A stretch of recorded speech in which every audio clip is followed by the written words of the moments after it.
En RR Noticias, la voz de Fernando Ortiz Proal. Y aquí está con ustedes como cada jueves. Qué gusto recibirte, Fernando. Estimado Ángel, el placer siempre es mío poder estar aquí contigo y tu amplísimo auditorio. Ya sabes que nos encanta platicar contigo aquí en RR Noticias. ¿De qué vamos a hablar el día de hoy? Pues mira, tenemos, estimado Ángel, esta lamentable guerra o crisis en la Franja de Gaza, pero tenemos también una lamentable crisis en la Franja Republicana, en nuestro país, entre los poderes legislativo, ejecutivo y judicial, ¿no? La verdad es que nuestro sistema de gobierno es una república. El objetivo de una república es que se repartan las funciones de gobierno en tres fundamentales, que son la ejecutiva, la legislativa y la judicial, para evitar las indeseadas concentraciones de poder y que esta división más bien sea una colaboración de poderes en la que se logre un mejor gobierno, ¿no? Esa es la idea de la cosa pública, dividir la cosa pública, y ese es el espíritu de una república. La verdad es que tratar de entender lo que está pasando hoy con el poder judicial y el poder ejecutivo en México no es fácil, porque en principio, Ángel, hay que regresarnos casi 30 años. Okay. ¿No? El próximo año se cumplen 30 años de la llegada del doctor Ernesto Zedillo a la presidencia de la República en 1994, y ese fue un parteaguas muy relevante en la vida del Poder Judicial Federal en nuestro país. El doctor Zedillo inicia una reforma importante en la que básicamente pasan dos cosas. Primero, se pasa de 22 a 11 ministros, o sea, se recorta a la mitad la integración de la Suprema Corte de Justicia de la Nación de los Ministros. Y la segunda es que se crea este órgano que es el Consejo de la Judicatura Federal para dotarlo de facultades administrativas y tratar de separar lo administrativo a lo meramente judicial, ¿no? La reforma fue innovadora en su momento, sí, pero hoy nos damos cuenta que también al tiempo resultó ser tibia. Uh-huh. ¿Por qué resultó ser tibia, Ángel? Porque sí se reduce el número de ministros, pero la designación de los ministros sigue involucrando a todos los poderes, ¿no? De alguna manera a los otros dos poderes, ¿no? El presidente hace ternas y el Senado de la República escoge de cada terna a quien considera el más adecuada o la más adecuada de las personas. Correcto. ¿Y qué pasa si no hay mayoría calificada en el Senado? Pues entonces el presidente después de 2 vueltas escoge. Pero al final vemos todavía esa tentación de que el Ejecutivo aprovechara su injerencia en la designación de los ministros. En los Estados Unidos, que valga decir que nosotros copiamos nuestro modelo federalista del norteamericano, sí, así sucede. Y es una parte de la política norteamericana que quien está en la presidencia y tiene la, entre comillas, fortuna de que haya cambio de ministro, pues va ingresando a personas afines ideológicamente a quien ocupa la Casa Blanca. Uh-huh. Pero siempre, Ángel, con una calidad jurídica y una calidad profesional indiscutible. Aquí en México, lamentablemente, caímos durante muchos años en ese juego de las cuotas, que había que nombrar 3 ministros, pues dale 2 al PRI y 1 al PAN, y luego había que nombrar a otros 3, pues ya estaba el PRD, entonces 1 y 1 y 1, y entramos un juego de cuotas, sí, que lamentablemente ha prevalecido en prácticamente todos los órganos colegiados en cuya integración participa el Congreso Federal a lo largo del tiempo. Asiste en parte la razón al presidente de la República al afirmar que los ministros tienen ligas políticas directas con determinados partidos o grupos. Pues sí, pero también con el de él ahora, O sea, sí, pero también con usted. Hay quien dice que la reforma de Zedillo tuvo que ver más con un tema económico que con un tema judicial. Okay. Pues veníamos de la crisis, ¿no? Del error de diciembre, sí, había una necesidad económica imperante en el país, y darle un recortón al poder, a la Corte, con la mitad de los ministros, que en aquel entonces había unas pensiones, pues digamos, incluso quizá mejores a las que había actualmente, y había unas cuotas de poder importantes, representaba una cuestión que atrajo al gobierno de Zedillo, ¿no? Y lo digo porque es curioso, porque hoy pareciera que también esta decisión de acabar con 13 de los 14 fideicomisos que operan en el Poder Judicial tiene que ver con un tema económico. Ayer se aprueba la ley de ingresos, Ángel, sí, y vemos que vamos a tener ingresos por 9,000 billones, pero con un endeudamiento de 1.7 billones, o sea, va a faltar dinero.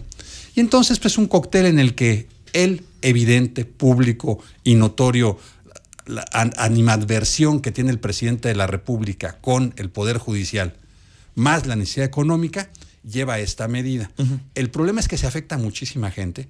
El problema es que sí necesitamos un Poder Judicial sólido en el que haya profesionales de carrera, porque al final en este país, Ángel, a través de la figura del amparo, prácticamente todos los juicios terminan siendo resueltos de una u otra manera por el Poder Judicial Federal. Sí. Y vemos en entidades, aquí en Querétaro no, porque afortunadamente se ha invertido en la justicia local desde hace tiempo. Pero hay otras entidades donde la distancia entre la justicia local y la federal es abismal. Y entonces ahí el Poder Judicial Federal es realmente el órgano de justicia existente, ¿no? Hoy vemos muy molestos a los trabajadores. Parece que de estos 13 fideicomisos solo uno tiene que ver con pensiones, dabas tu cuenta hace un rato, de magistrados y jueces. Ninguno tiene que ver con beneficios de los ministros y los demás tienen que ver con los trabajadores. Eso también exhibe, Ángel, que el Consejo de la Judicatura durante todos estos años se ha asignado los recursos directos para los ministros y ha mandado esta figura de los fideicomisos los derechos laborales, que también es una grave injusticia que han cometido internamente. Entonces, ¿asiste la razón a los dos bandos? Parcialmente sí. El problema es que hoy estamos tan conflictuados, tan confrontados, tan políticamente distantes, que no parece haber un camino en el que se pueda resolver de la mejor manera esta situación. Y al final, pues el manotazo lo del presidente de la República, y pues podrá haber un paro, podrá haber muchos. ¿Qué va a pasar? Como la justicia es lenta, probablemente esta semana de paro no pase nada. Y ese va a ser un argumento del Ejecutivo para decir, ya ven, no trabajan y ni siquiera pasa nada. Y ni se notó. Al tiempo sí, claro. Pero hoy no. Entonces, bueno, estamos en este galimatías lamentable para el país, Ángel, en un momento en el que deberíamos apostarle a la coordinación de poderes y a la justicia.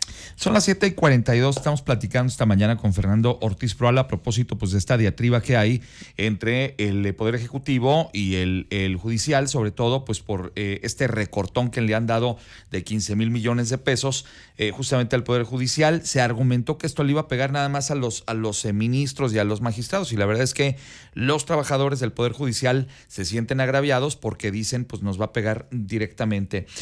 Más allá del tema económico, porque 15,000 millones de pesos pues no son cacahuates y es una lana, pero más allá de eso, ¿no es más bien una venganza y lo voy a decir claramente, del titular del Poder Ejecutivo contra los ministros y contra un poder que no le ha sido servil?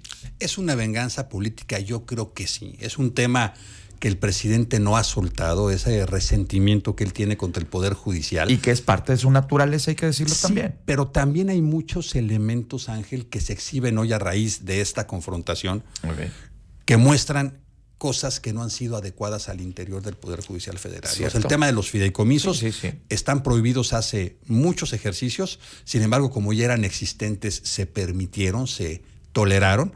Pero insisto, qué curioso que del presupuesto directo sí se dan los ministros sus ventajas y mandan a estos fideicomisos, que son mecanismos alternativos, el tema de los trabajadores, ¿no? Cometiendo así una gran injusticia en la que tiene que ver el Consejo de la Judicatura Federal, que dicho sea de paso es presidido por quien preside la Corte. O sea, al final es lo mismo. Es otra de las tibiezas de la reforma del 94, ¿no? No haber generado un órgano administrativo autónomo de la Corte, sino haber dejado al presidente o presidenta de la Corte con el doble carácter de estar en la Corte y estar en el Consejo de la Judicatura, que al final es una comunicación que acaba sometiendo las decisiones del Consejo a los designios de la Corte. Claro, ¿no? Al no ser independiente, pues no tiene ni las uñas ni los colmillos suficientes para hacer lo que se tiene que hacer y termina supeditado a lo que el jefe le diga. Dos, es muy bonito el discurso de la independencia y de la confrontación con el Poder Ejecutivo, pero sin duda a la actual presidencia de la Corte, a la ministra Norma Piña, le ha faltado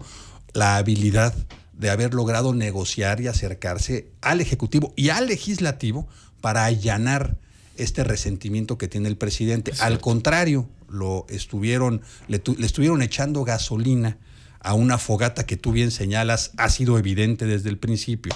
desde la selección de la ministra, en fin, los ministros parece que no midieron el alcance que podía tener esta confrontación, ¿no? Me parece que hay errores por todos lados, hay pasión por todos lados, hay resoluciones con el estómago por todos lados, y al final se afecta a miles de trabajadores, se afecta a un poder que es fundamental para el desarrollo democrático y la paz social de este país, y que es algo que no vamos a notar hoy, como te decía, Ángel. O sea, estas crisis en un poder como el judicial, donde todo se cocina tan a fuego lento, van a reventar en unos meses, en unos años, y tristemente en perjuicio de la justicia en este país, que tantísima falta nos hace, ¿no? Tienes toda la razón. Creo que para nadie es ajeno parte del discurso que ha utilizado el presidente de la República en el sentido de dejar a un lado pues las canonjías, los excesos, los lujos, etcétera, etcétera, que también, y es importante decirlo, también los han tenido y se han sabido aprovechar de esos beneficios varios de los integrantes de la cúpula en el Poder Judicial. Y creo que ahí siempre es efectivo el presidente en esta narrativa que conecta muy bien con la gente y que cuando oyes, cuando te narran, te cuentan que pues hay un presupuesto hasta para comprarle lentes a los señores ministros, pues obviamente te ofende el hecho de que tú pues a duras penas sacas la quincena, sacas para llevarles de comer a tu familia, y hay un señor que se conduce como si fuera rey y le pagamos pues prácticamente hasta la risa. Eso sí ofende, eso sí molesta, y de ahí se ha aprovechado el presidente para en esta narrativa pues construir esta circunstancia, pero de ahí a llevarlo, como dices tú, a tomar decisiones con el estómago y a un golpeteo a un poder que es fundamental para nosotros en este país, híjole. Y por razones económicas, al final digo que si el enojo ha estado siempre, pero ¿por qué ahora? ¿Por qué al final aventar el trancazo? Pues porque hoy hace falta dinero. Y también hay un tema, Ángel, que no se nos puede olvidar. Hace poco pasó algo similar con el INE. El argumento de los afectados, entre comillas, era no va a poder funcionar el INE sin esos recursos. Y ahí está funcionando. Bien, qué mal día ahí funciona. Y viene, o aparentemente viene al día de hoy. Entonces también del otro lado, pues hay defensas poco inteligentes de lo que debe de ser. Se podría llegar a un punto medio, pues se pudo haber llegado, pero hoy los tiempos parece que ya no lo dan. Ya está aprobado por la Cámara de Diputados, ahí va al Senado, tienen la mayoría suficiente porque no se requiere calificada, y va a pasar planchado, y entonces pues en enero vamos a empezar a ver realmente los bajones en los ingresos. ¿Qué va a pasar? Pues que jóvenes, hombres y mujeres talentosos, abogados que veían en la carrera judicial un espacio de desarrollo, pues van a decir, ¿sabes qué? Ya mejor ahí no, porque ya ahí no me van a pagar bien. Entonces empieza a decrecer la calidad, y una mala justicia es igual a no justicia. Tienes toda la razón.